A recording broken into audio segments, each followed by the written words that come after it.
Halo guys yang baru gabung.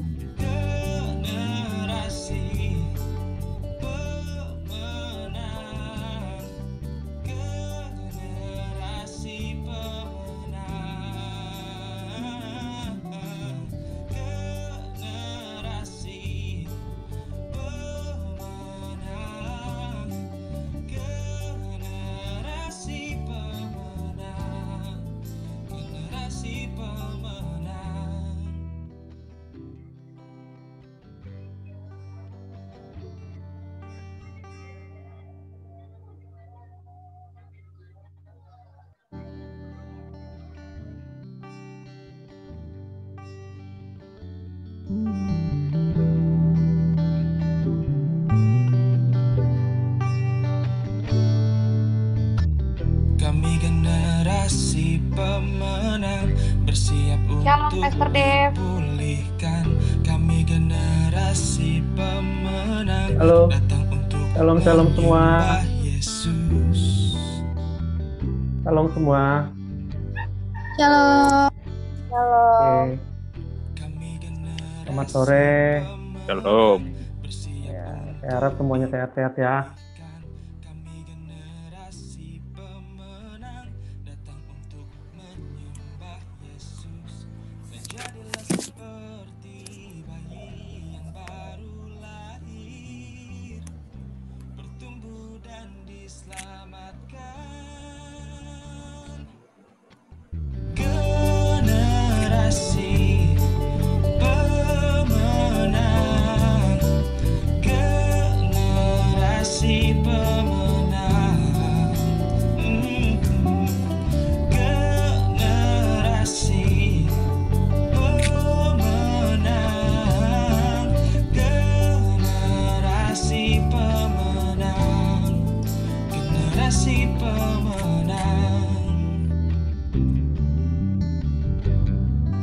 Generasi pemenang.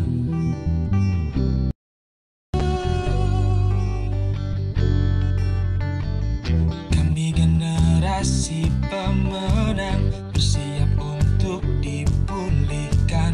Kami generasi pemenang, datang untuk menyembah Yesus. Dan jadilah seperti bayi yang baru lahir, bertumbuh dan diselamatkan. Generasi pemenang, generasi pemenang,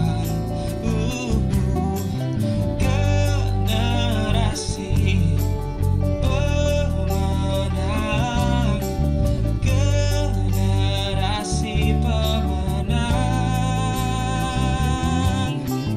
generasi pemenang, generasi pemenang, generasi pemenang,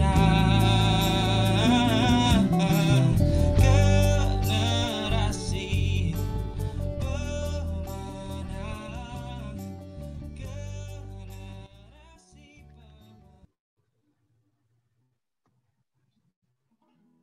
Halo, shalom semuanya. Shalom. Ya, puji nama Tuhan.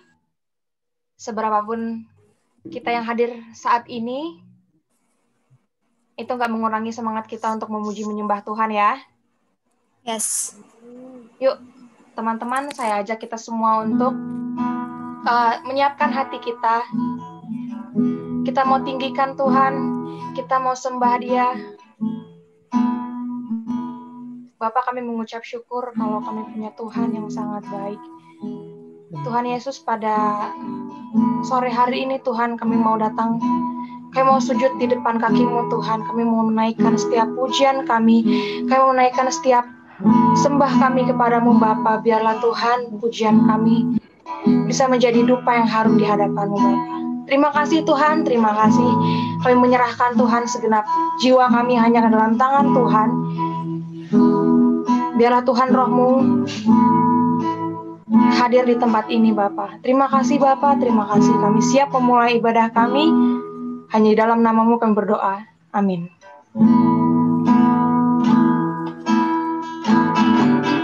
Terima kasih Tuhan, kami bersyukur buat kasih-Mu, kami bersyukur buat anugerah-Mu Tuhan.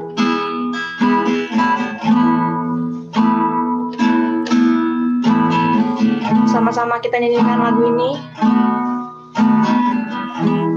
Banyak yang Kau perbuat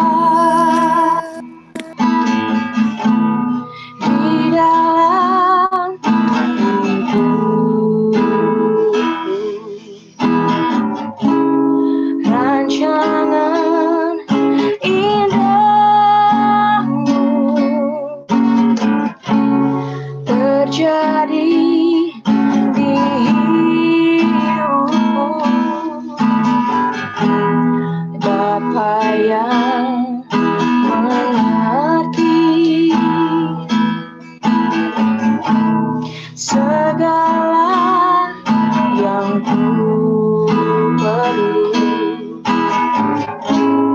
kasih-Mu sempurna nyata dalam hidupku. Ku bersyukur Bapa, ku bersyukur Tuhan buat kasih setia-Mu di dalam hidupku. Ku bersyukur,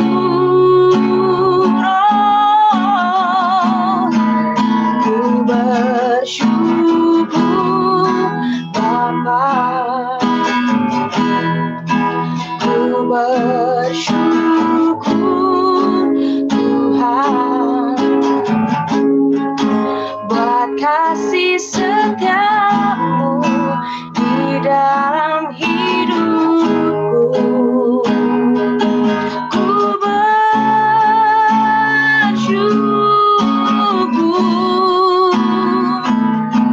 Tuhan.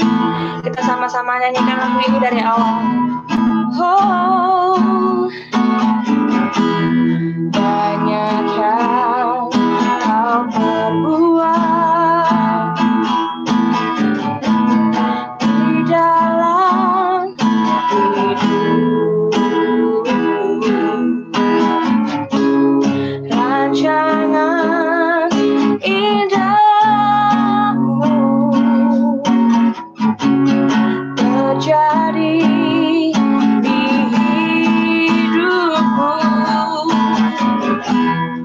Bapa yang mengerti segala yang ku perlu, kasih-Mu sempurna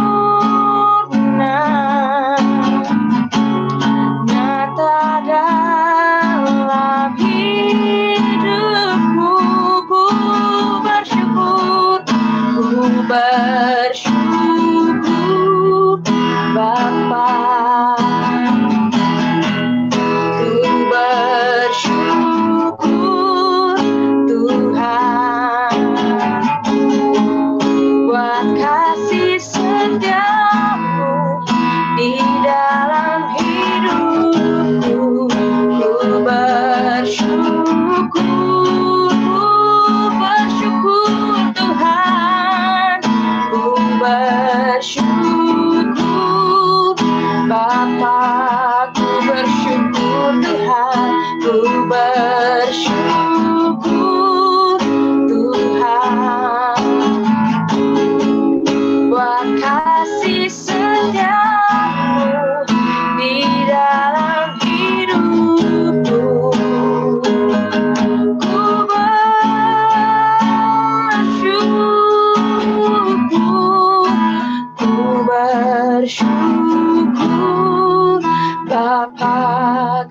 bersyukur Tuhan, ku bersyukur Tuhan, buat kasih setiamu di dalam hidupku. Ku bersyukur Tuhan, ku bersyukur Bapa, ku bersyukur Tuhan, buat kasih setiamu di dalam hidupku. Ku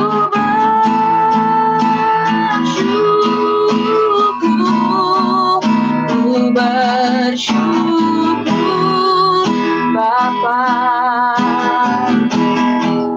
ku bersyukur Tuhan, buat kasih setiamu di dalam hidupku. Ku bersyukur, ku bersyukur, ku bersyukur, ku bersyukur, ku bersyukur Tuhan.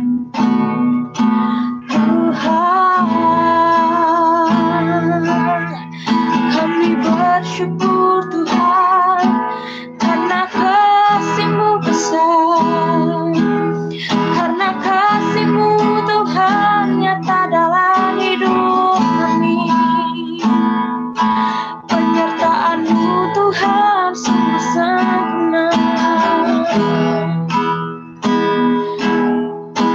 Terima kasih Tuhan. Kami siap Tuhan untuk mendengarkan firman-Mu. Biarlah Tuhan kami boleh mendengarkan firman-Mu Bapa. Engkau berkati telinga kami Tuhan, agar kami boleh selalu dengar akan firman-Mu Bapa. Terima kasih Tuhan.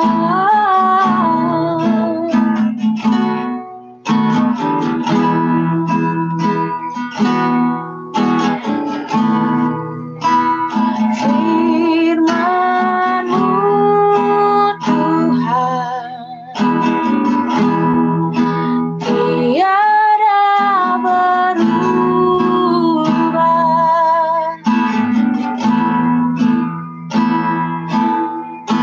dahulu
Pastor Dave dipersilakan.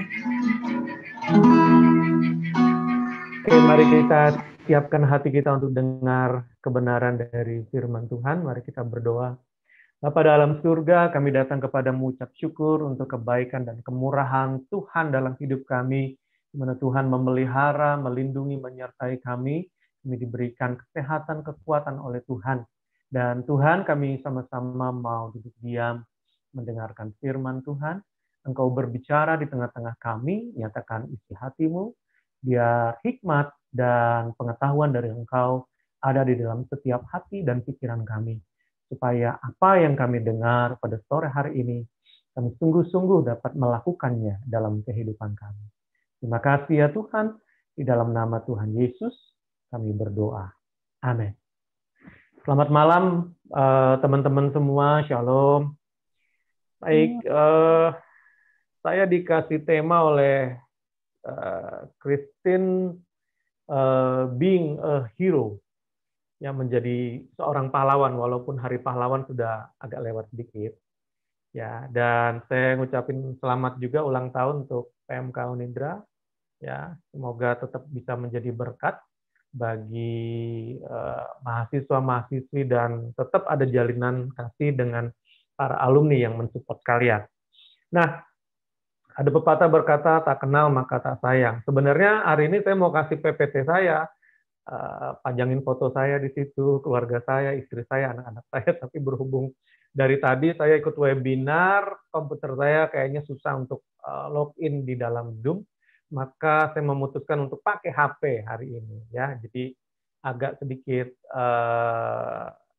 kurang begitu bagus gambarnya ya, karena di latar belakang saya ada lukisan indah dari anak-anak saya gitu ya. Jadi ya, nama saya Dave Michael. Ya, asal saya dari Kalimantan. Saya seorang gembala di Cibubur, ya, di COC, ya, Community of Christ di Cibubur, dan saya sudah punya istri, punya anak 2, yang satu umur 3 tahun kurang sebulan, yang satu baru 4 bulan. Ya, itu sebabnya saya bangga dengan lukisan di belakang saya ini, karena lukisan di belakang saya ini adalah lukisan anak saya. Saking kreatifnya anak saya ngelukis di belakang ini coret-coretan. Seharusnya kalau pakai komputer kan bisa ada background-nya ya. Oke, baik. Itu lalu saya mengajar juga di beberapa kampus, sekolah teologi, STT, dan karena memang saya panggilan saya gembala, tapi saya juga punya passion untuk ngajar, itu sebabnya saya ngajar di beberapa sekolah tinggi teologi. Itu perkenalan singkat dari saya, semoga ini bisa menjadi pengenalan bagi teman-teman semua. Baik, kita buka satu ayat firman Tuhan di dalam Hakim-Hakim 16 ayat Hakim-Hakim 6 ayat 12. Tema yang diberikan kepada saya yaitu menjadi seorang pahlawan atau being a hero. Saya akan bacakan bagi teman-teman semua, Hakim-Hakim 6 ayat 12. Firman Tuhan berkata, malaikat Tuhan menampakkan diri kepadanya dan berfirman kepadanya demikian, Tuhan menyertai engkau, pahlawan yang gagah berani. Teman-teman kalau melihat statement dari tulisan Alkitab ini, mungkin teman-teman berpikir, wow, keren banget ya. Seorang yang namanya Gideon, lalu dapat dikatakan Tuhan, pahlawan yang gagah berani. Wah, kalau saudara, teman-teman tiba-tiba Tuhan kasih statement kepada kita, hai kamu misalnya, Leoni, kamu adalah pahlawan yang gagah berani. Apa yang menjadi respon kita? Padahal kalau kita melihat diri kita, melihat lingkungan kita, melihat keberadaan kita, wah kayaknya nggak mungkin nih Tuhan, gitu ya. Jadi Hakim-Hakim 6 ayat 12 merupakan statement yang menjadi tema kita bahwa menjadi seorang pahlawan. Nah, teman-teman saya mau kasih pengertian dulu. Apa sih sebenarnya pahlawan? Kalau nanti iseng buka Google, cari di Wikipedia atau pengertian-pengertian lain, ternyata kata pahlawan itu berasal dari kata Sanskerta, ya, dari 2 kata pahala dan wan. Teman-teman mungkin tahu ada dermawan berarti orang yang suka memberi. Ya, pahlawan berarti orang yang menghasilkan sebuah pahala atau sebuah hal yang berkualitas bagi bangsa, bagi negara, juga bagi agama. Jadi ada bagi bangsa dan negara, tapi juga bagi agama. Jadi kata pahlawan sendiri itu dari kata pahlawan. Jadi kalau kita suka menjadi berkat, kalau bahasa dalam kekristenan jadi berkat bagi orang lain, berarti kita adalah pahlawan atau pahlawan. Oke, nah secara literal, langsung dibuka tuh, ya Wikipedia langsung dibuka. Secara literal, saya juga mengambil dari Wikipedia, dikatakan bahwa pahlawan adalah orang yang menonjol karena keberaniannya dan pengorbanannya dalam membela kebenaran atau pejuang yang gagah berani. Jadi nggak banyak orang-orang yang menonjol keberaniannya lalu mengorbankan dirinya untuk membela kebenaran atau menjadi pejuang yang gagah berani. Nah, yang harus kita pahami dalam bagian ini adalah kata pahlawan sendiri sebenarnya sedang berbicara tentang orang yang bahasa Kristennya saya katakan tadi jadi berkat, menghasilkan buah yang berkualitas bagi bangsa, bagi negara, dan bagi agama. Nah, tetapi kalau kita lihat di dalam Hakim-Hakim 6:12 tadi, ya, waktu Tuhan berkata kepada Gideon, "Hai engkau pahlawan yang gagah berani," ternyata nama Gideon pun itu punya pengertian adalah si penghancur, si penebang pohon, si pahlawan yang gagah berani. Jadi ketika Tuhan berkata, "Hai Gideon, hai engkau pahlawan yang gagah berani," sebenarnya itu pengertian dari nama Gideon sendiri. Ya. Jadi teman-teman, kalau mendengar kata nama Gideon, berarti itu sebenarnya sudah bicara tentang pahlawan gagah berani, si penghancur, atau si penebang pohon. Jadi nama Gideon sendiri itu sudah menunjukkan atau membuktikan bahwa ada semacam orang yang rela berkorban gitu ya. Jadi itu yang kita harus pahami. Nah, teman-teman, hari ini kita membahas ayat panjang banget nih. Mungkin 2 jam ya. Oh, nggak sampai ya. Oke, udah senyum-senyum yang lain. Oke, nah kita akan melihat dulu latar belakangnya. Ya, latar belakangnya. Ya, dalam Hakim-Hakim pasal 2, nggak usah baca, nanti saya akan baca sekilas saja. Makanya saya nggak tampilin slide juga karena slide-nya panjang. Ya, Hakim-Hakim pasal 2 ceritanya bahwa bangsa Israel sudah masuk ke tanah Kanaan. Bangsa Israel memiliki tanah pusaka masing-masing, Hakim-Hakim 2 ayat 6. Bangsa Israel pada waktu itu beribadah kepada Tuhan, Hakim-Hakim 2 ayat 7. Lalu setelah itu di Hakim-Hakim 2 ayat 8, Yosua meninggal pada umur 110. Dan orang-orang yang angkatan dengan Yosua pun meninggal, Hakim-Hakim 2 ayat 10. Nah, jadi ini latar belakangnya. Lalu, apa yang terjadi setelah keturunan setelah Yosua? Ya, Alkitab berkata dalam Hakim-Hakim 2 ayat 11, bangsa Israel melakukan yang jahat di mata Tuhan. Ya, mereka meninggalkan Tuhan sehingga menyakiti hati Tuhan. Hakim-Hakim 2 ayat 12. Lalu, bukan hanya itu, mereka beribadah kepada dewa-dewa orang-orang suku-suku yang ada di sekitar mereka. Mereka beribadah kepada Baal dan Asyitoret. Ya, Hakim-Hakim 2 ayat 13.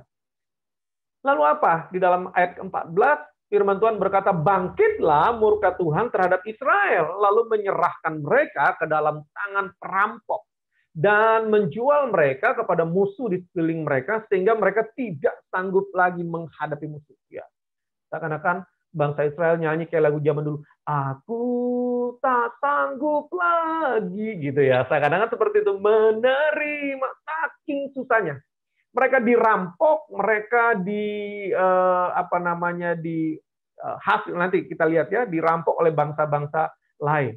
Nah, lalu ayat 15 dikatakan setiap kali mereka maju, rupanya bangsa itu melakukan perlawanan. Tetapi tangan Tuhan melawan mereka dengan mendatangkan malapetaka kepada mereka. Sesuai dengan apa yang telah diperingatkan Tuhan ya dengan sumpah, sehingga mereka sangat terdesak. Jadi nggak bisa juga melawan dalam kondisi seperti itu.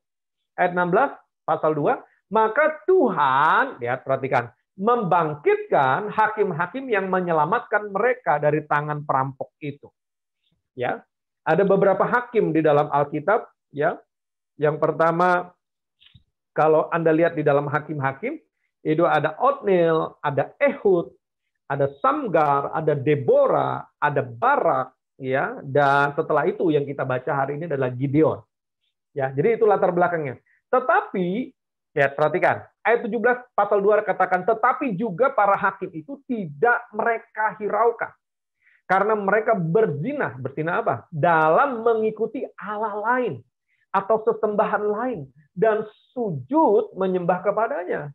Mereka segera menyimpang dari jalan yang ditempuh oleh nenek moyang mereka yang mendengarkan perintah Tuhan. Mereka melakukan yang tidak patut. Lihat kondisi ini latar belakangnya. Setiap kali, ayat 18 pasal 2, apabila Tuhan membangkitkan seorang hakim bagi mereka, maka Tuhan menyertai hakim itu dan menyelamatkan mereka dari tangan musuh mereka selama hakim itu hidup. Sebab Tuhan berbelas kasihan mendengar rintihan, ya, doa, seruan dari mereka orang-orang yang terdesak, yang mendesak dan menindas mereka. Ayat 19, apabila hakim itu mati, perhatikan ya, ini karakteristiknya orang Israel waktu itu.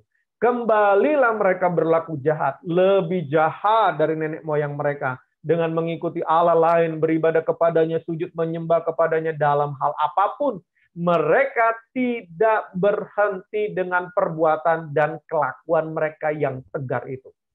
Jadi begitu luar biasanya, ya, ayat 20 katakan pasal 2, apabila murka Tuhan bangkit terhadap orang Israel, berfirmanlah ia, karena bangsa ini telah melanggar perjanjian yang telah kuperintahkan kepada nenek moyang mereka dan tidak mendengarkan firman-Ku, maka aku pun tidak mau menghalau lagi dari depan mereka satu pun dari bangsa-bangsa yang ditinggalkan Yosua pada waktu matinya. Supaya dengan perantaran bangsa-bangsa itu, aku mencobai orang Israel. Apakah mereka tetap hidup menurut jalan yang ditunjukkan Tuhan seperti yang dilakukan oleh nenek moyang mereka atau tidak? Ayat 23, demikianlah Tuhan membiarkan bangsa-bangsa itu tinggal dengan, ya, tidak menghalau mereka. Mereka tidak diserahkan ke dalam tangan Yosua. Jadi kalau Anda melihat latar belakang dari kitab Hakim-Hakim ini, ada banyak hakim yang dikirim Tuhan untuk menolong bangsa itu, tetapi bangsa itu berulang-ulang kali melakukan yang jahat di mata Tuhan. Mereka menyembah kepada ilah-ilah di sana, mereka menyembah kepada ilah-ilah bangsa di sana, menyakiti hati Tuhan, atau yang dikatakan perzinahan secara rohani. Nah, saudaraku yang di dalam Tuhan, jadi ini kondisi yang terjadi baik dalam masa Ehud, masa Barak, masa Deborah, sampai dengan masa Gideon. Nanti setelah Gideon, nanti Anda bisa melihat dalam kitab Hakim itu ada Simson dan lain sebagainya. Tetap bangsa Israel melakukan hal yang sama. Tetap bangsa Israel menyakiti hati Tuhan dengan perzinahan rohaninya. Nah, saudaraku yang dikasih dalam Tuhan, yang saya ingin bagikan hari ini kepada kita semua adalah proses menjadi pahlawan. Ya, saya melihatnya ada 5 bagian atau 5M. Saya suka menyingkatnya 5M. Bagaimana kita diproses menjadi pahlawan? Ya, yang pertama secara cepat. Yang pertama, M yang pertama adalah bukan memakai masker, mencuci tangan, menjaga jarak. Tidak, ini 5M. Ya, 5M itu iklannya ini Pak, demam berdarah, menjaga enggak, saudara.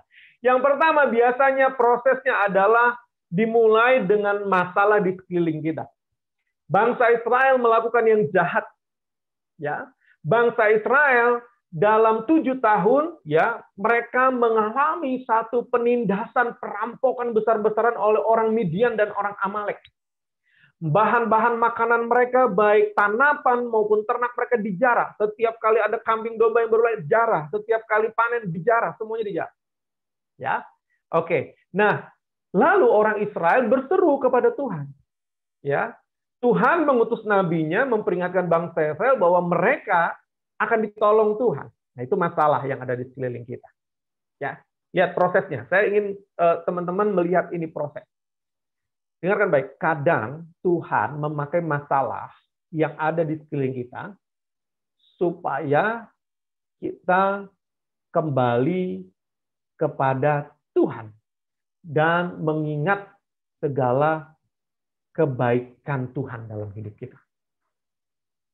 Ya, coba perhatikan. masalah di sekeliling kita. Ya, saya pernah mungkin dari kita seringkali menghadapi masalah. Nah, jadi mulai dengan masalah, prosesnya adalah kita diperhadapkan berbagai masalah. Ya, tetapi kalau kita sebagai orang percaya, saya langsung ke aplikasi, masalah itu adalah kita punya pola pandang yang benar terhadap masalah. Perhatikan, masalah yang pertama itu adalah, kalau menurut saya, itu tempat PKL kita untuk mempraktekkan firman Tuhan. Katakan amin. Jadi tempat PKL untuk praktek firman Tuhan itu masalah. Jadi kalau saudara diizinkan masalah, saudara praktek di situ. Ya, kalau saudara disakiti, berarti saudara harus praktek mengampuni di situ. Kalau saudara diperhadapkan untuk yang kedua, ya, masalah, kita harus punya pola pandang yang benar bahwa masalah itu adalah tempat Tuhan menyatakan dirinya dan kuasanya dan pengenalannya lebih lagi kepada kita.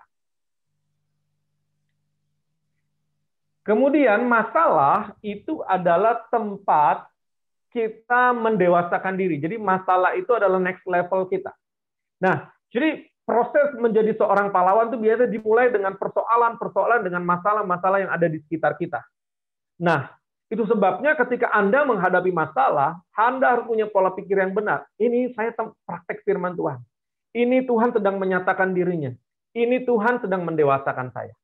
Itu M yang pertama. M yang kedua, ya, di ayat ini, ya, di dalam Hakim-Hakim 6, ya, ayat 12 dikatakan bahwa tadi yang kita menjadi tema kita, bahwa Gideon dikatakan, ya, seorang pahlawan yang gagah berani, kata firman Tuhan. Ya, saudara perhatikan, nama Gideon adalah harapan atau visi orang tuanya. Karena orang tuanya berpikir Gideon, nanti suatu besarnya dia harus jadi pahlawan yang gagah berani. Tapi apa yang terjadi? Anda melihat nggak di Gideon waktu dalam pasal-pasal ini, dalam ayat-ayat ini, seorang gagah berani? Tidak. Bahkan ada dalam ayat-ayat lain dikatakan Gideon itu bersembunyi, sukanya sembunyi. Ya, ketika ada orang Midian datang, ada orang perampok-perampok datang, dia sembunyi. Nah, gitu ya. Nah, tetapi ya kemudian hari, tidak kebetulan Tuhan memilih dan memberikan tanggung jawab kepada Gideon untuk menyelamatkan bangsanya sesuai dengan namanya. Ya, jadi nama itu adalah doa. Jadi nama yang orang tua kita berikan itu adalah harapan. Nah, yang kedua, bagian kedua, menerima visi Tuhan. Ternyata namanya Gideon itu sesuai dengan visi Tuhan untuk bangsa Israel pada waktu itu yang sedang ditindas. Ya, tetapi apa yang terjadi ketika orang menerima visi ini? Ya, Hakim-Hakim 6 ayat 13, Gideon menjadi pesimis. Dia berkata begini, ya, dikatakan dalam itu, kata Gideon, Tuanku, jika Tuhan menyertai kami, mengapa selama ini semuanya ini menimpa kami? Di manakah segala perbuatan-perbuatan yang ajaib diceritakan dan lain sebagainya? Ya, Gideon pesimis, tetapi Tuhan menjamin.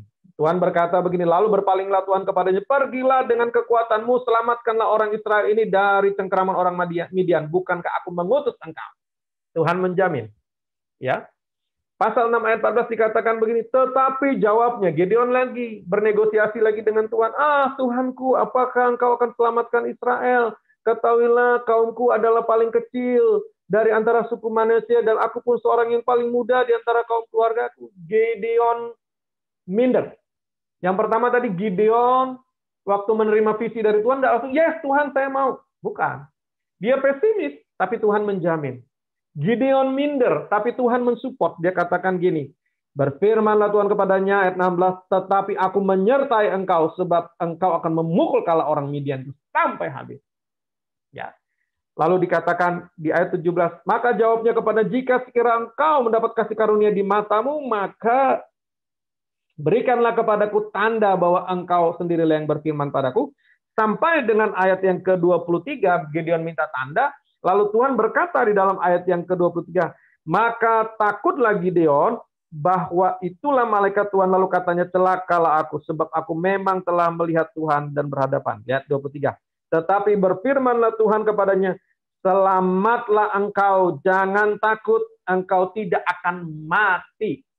Jadi waktu menerima visi dari Tuhan, seringkali kita menerima visi dari Tuhan, menerima panggilan dari Tuhan, ketika melayani, ya kita pesimis, kita minder, kita nggak pede, ya kita nggak yakin Tuhan benar panggil saya nggak, Tuhan benar-benar kasih visi nggak sama saya, ya.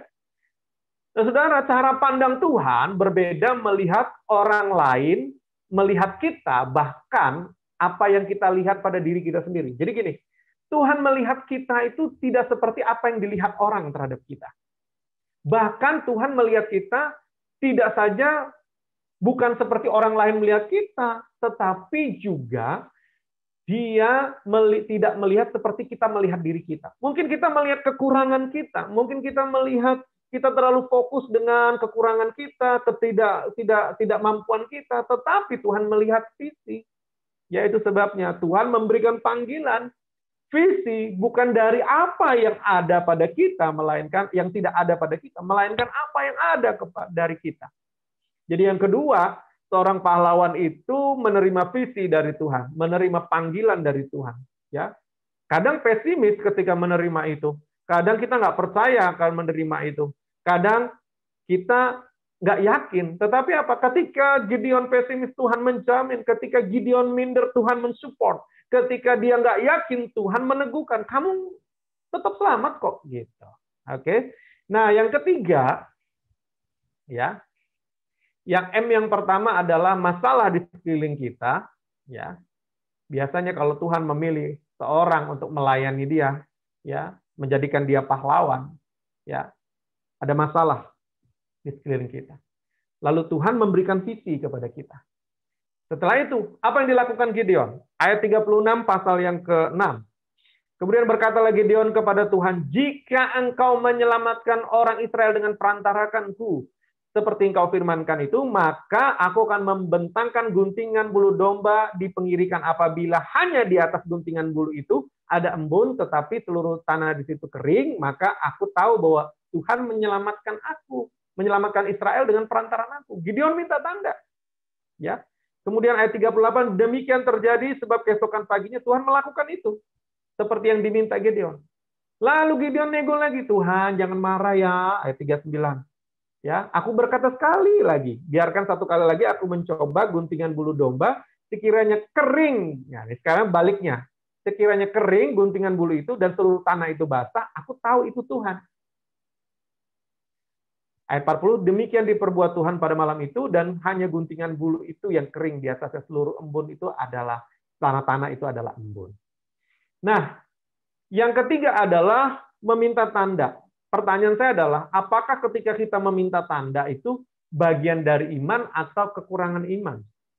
Ayo, Ibrani 11 tentang iman berarti iman, bukti dari segala sesuatu yang tidak kita lihat. Lalu ada murid Yesus, Thomas bilang, aku nggak percaya kalau aku nggak tusuk sendiri lambungnya, aku nggak tusuk sendiri tangan yang berlubang paku, aku nggak percaya. Nah, banyak orang mengkontradiksikan ini. Apakah meminta tanda itu bagian dari iman atau kurang iman? Saya jawab begini, meminta tanda adalah bagian dari iman. Kenapa? Supaya kita bertindak hati-hati sesuai dengan apa yang Tuhan mau untuk kita lakukan. Dalam konteks memberikan visi, ya, memberikan tanda itu, ya, dalam konteks Tuhan memberikan visi atau panggilan, kita wajib meminta tanda. Kita tahu, ya, ini dari Tuhan. Kita melangkah bersama dengan Tuhan. Oke, yang ketiga, meminta tanda dari Tuhan. Ya, yang keempat, baru di dalam ayat ini dikatakan melangkah bersama dengan Tuhan. Ya, Hakim-Hakim 7 ayat 2, berfirmanlah Tuhan kepada Gideon, terlalu banyak yang bersama-sama dengan engkau. Ya, Gideon bawa berapa? Gideon bawa 20.000 pasukan untuk melawan orang, musuh mereka. Tuhan bilang kebanyakan 20.000. Lalu kurangin lagi jadi 10.000. Tuhan mesti bilang gini, kebanyakan 10.000. Akhirnya tinggal 300 Spartan. Pernah lihat film itu? Film yang heroik banget, ya. Ternyata ceritanya ya sama 300 orang. Kenapa Tuhan suruh 300 orang? Ternyata dalam ayat itu dikatakan ya bahwa Tuhan nggak mau membuat orang Israel menjadi sombong. Wah, gara-gara pasukan kita banyak nih, makanya kita menang. Jadi dengan apa yang ada dengan kita, hanya 300 orang, mereka melawan, ya, ada beberapa ayat Alkitab yang kita lihat, ya, melawan banyak musuh. Ya, Hakim-Hakim 7 ayat 8, dan rakyat itu mengambil bekal dan sangkakala, demikianlah seluruh Israel. Jadi mereka hanya ngambil bekal dan sangkakala. Lihat, mereka berperang dengan 300 orang. Kemudian mereka hanya bermodalkan apa? Sangkakala. Ya, aneh ya, berperang modalnya sangkakala. Oke, lanjut. Kemudian, ya, Tuhan berkata kepada Gideon, kamu masih nggak yakin lagi, Gideon? Ya, sekarang turun ke perkemahan orang Midian itu, dengerin di sana. Singkat cerita, Gideon turun ke dalam perkemahan orang Midian itu, lalu dia mendengar orang Midian ngomong gini, aku mimpi loh, ada tampak sekeping roti jelai terguling ke perkemahan orang Midian. Setelah sampai ke kemah itu, dilanggarnya kemah ini, sehingga roboh, dibongkar bangkirnya, demikianlah kemah ini habis runtuh. Lalu temannya menjawab gini, tahu nggak, itu nggak lain adalah pedang Gideon bin Yoas orang Israel itu. Karena Tuhan telah menyerahkan orang Midian ke seluruh perkemahan. Lihat, apa yang akan terjadi di sini. Ya, waktu melangkah bersama dengan Tuhan, yang pertama, yang paling penting adalah bagaimana kita mengandalkan Tuhan. Bukan dengan kekuatan kita semata, tetapi seperti Gideon hanya dengan 300 orang.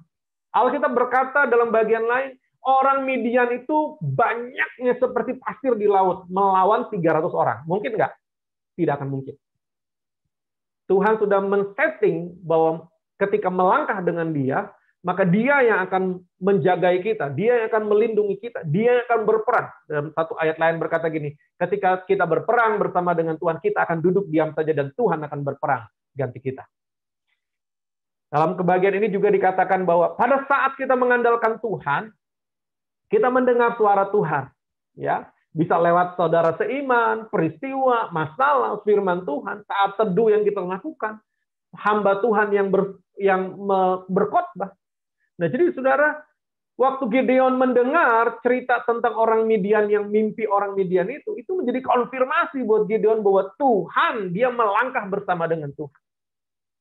Dan yang ketiga dari bagian ini, melangkah bersama dengan Tuhan, coba perhatikan. Berperang hanya menggunakan sangkakala dan buyung. Melawan orang yang begitu banyak dengan menggunakan persenjataan lengkap. Apa yang kita bisa ambil dari sini? Ya, bahwa melangkah bersama Tuhan, kita mengandalkan Tuhan. Ya, jadi pahlawan itu berarti kita mengandalkan Tuhan. Dan yang kelima, yang terakhir. Ya, yang terakhir ya, teman-teman ya. Apa yang dikatakan dalam firman Tuhan? Hakim-Hakim 8 ayat 22 dan 33. Firman Tuhan berkata begini. Ya. Hakim-Hakim 8. Kemudian berkatalah orang Israel ayat 22 kepada Gideon, biarlah engkau memerintah kami, baik engkau dan anakmu, cucumu, sebab engkau telah menyelamatkan kami dari orang Midian. Jawab Gideon kepada mereka, aku tidak akan memerintah kamu dan juga anakku tidak memerintah kamu, tetapi Tuhan memerintah kamu.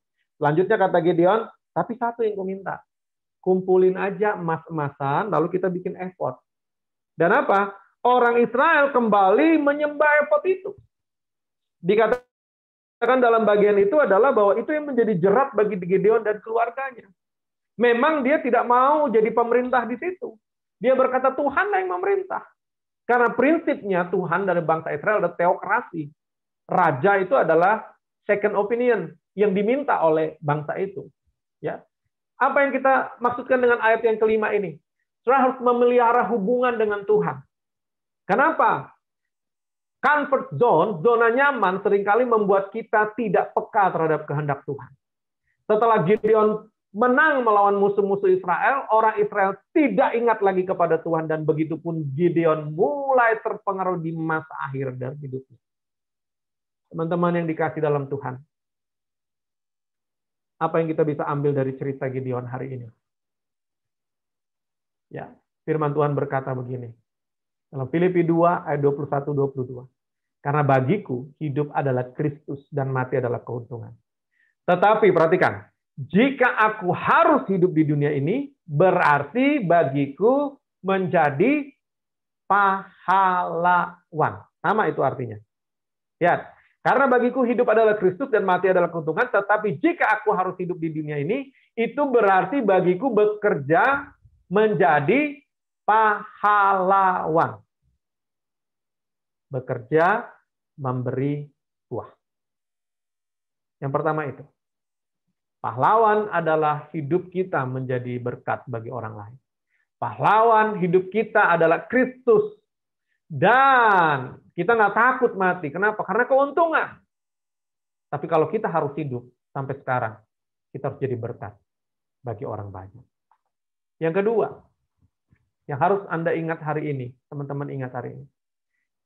Pahlawan itu bicara tentang proses. Pahlawan itu bicara tentang proses.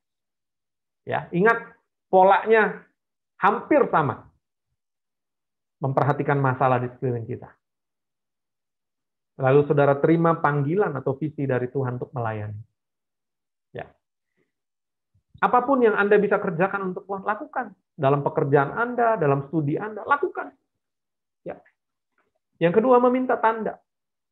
Meminta tanda itu bukan karena nggak beriman, tapi justru bertindak hati-hati sesuai dengan apa yang Tuhan mau. Yang keempat, melangkah bersama dengan Tuhan. Di dalamnya, saudara harus mengandalkan Tuhan.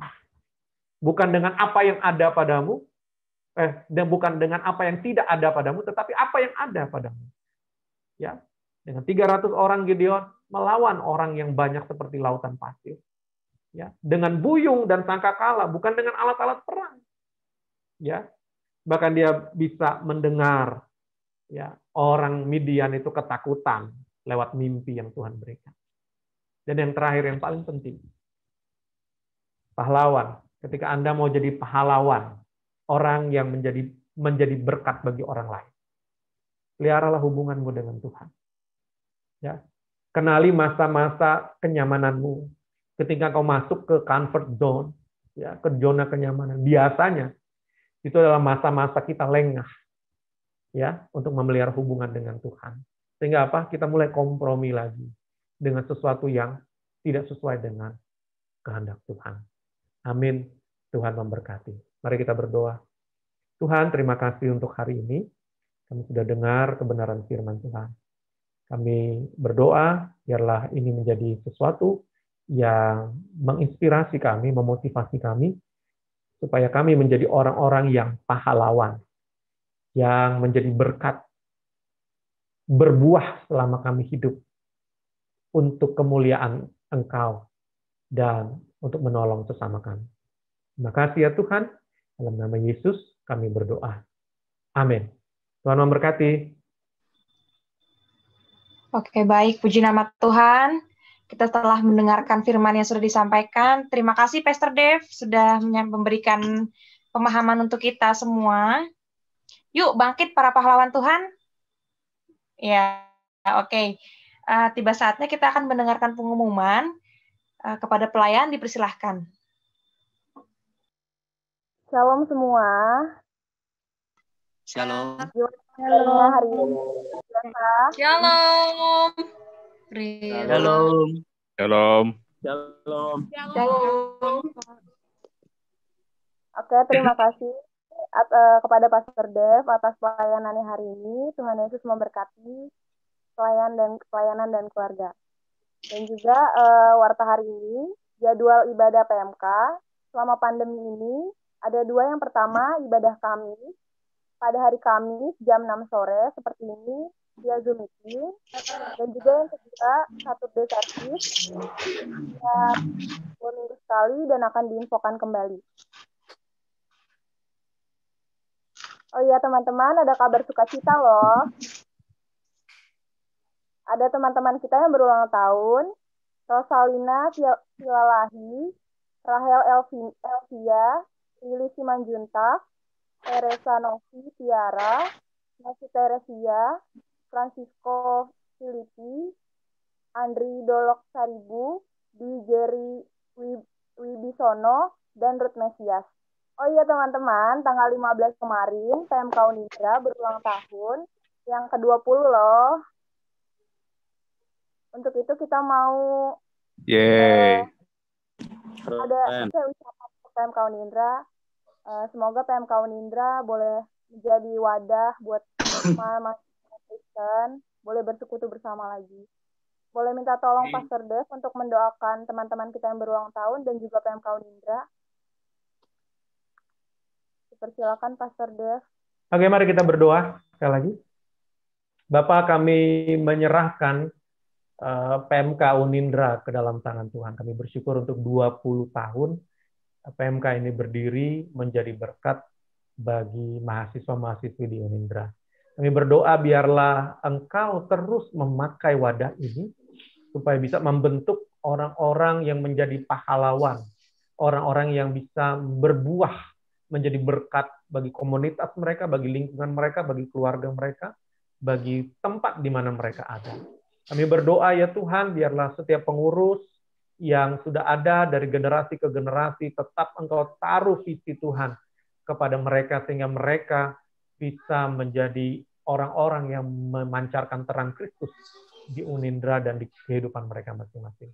Kami berdoa untuk saudara kami yang berulang tahun, ya Bapa, kiranya Engkau memberkati mereka dengan berkat-berkat panjang umur, kesehatan, kekuatan, dan Tuhan memakai hidup mereka dimanapun mereka berada untuk mempermuliakan Tuhan.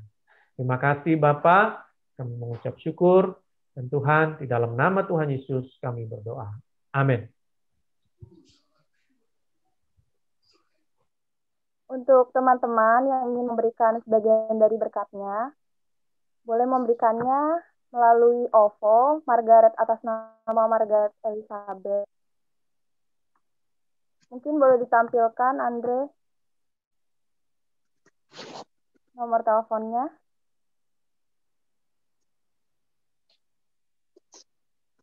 Boleh di-screenshot ya, teman-teman.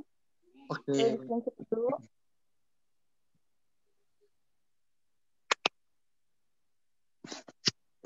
Oke. Sebelum kita doa syafaat, ada teman-teman yang ingin didoakan?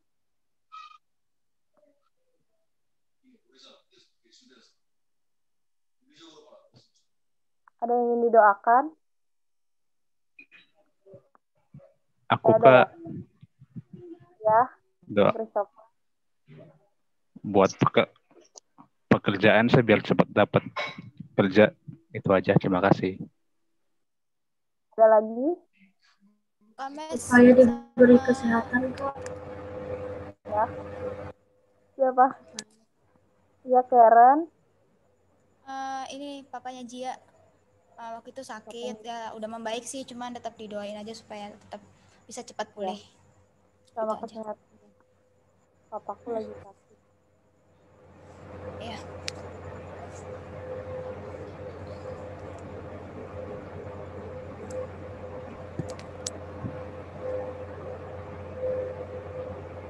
Teman-teman, mari kita bersatu dalam doa. Tuhan Yesus, terima kasih Tuhan, kami gak henti-hentinya Tuhan mengucap syukur Tuhan, terima kasih untuk kasih setia Tuhan yang gak habis-habisnya dalam hidup kami. Tuhan, kami ingin berdoa Tuhan untuk Pastor Dev, Tuhan, untuk pelayanannya Tuhan, untuk keluarganya Tuhan, berkati berilah kesehatan, panjang umur selalu Tuhan. Ya Tuhan, kami juga ingin berdoa Tuhan untuk orang tua teman kami Tuhan, Graciela dan juga Gia Tuhan, dan juga Bang Rangsi Tuhan, berkati orang tua mereka Tuhan, berilah mereka kesehatan juga Tuhan. Semoga penyakitnya dapat diangkat oleh Tuhan, berkati makanan dan minuman Tuhan, supaya mereka dapat kembali beraktivitas lagi Tuhan. Tuhan, kami doa Tuhan untuk Bang Christopher Tuhan, berkati pekerjaan, semoga dapat pekerjaan Tuhan yang terbaik Tuhan yang sesuai dengan kehendak Tuhan. Ya Tuhan, kami juga ingin berdoa untuk PMK Unindra Tuhan yang berulang tahun pada tanggal 15 November Tuhan yang ke-20 tahun.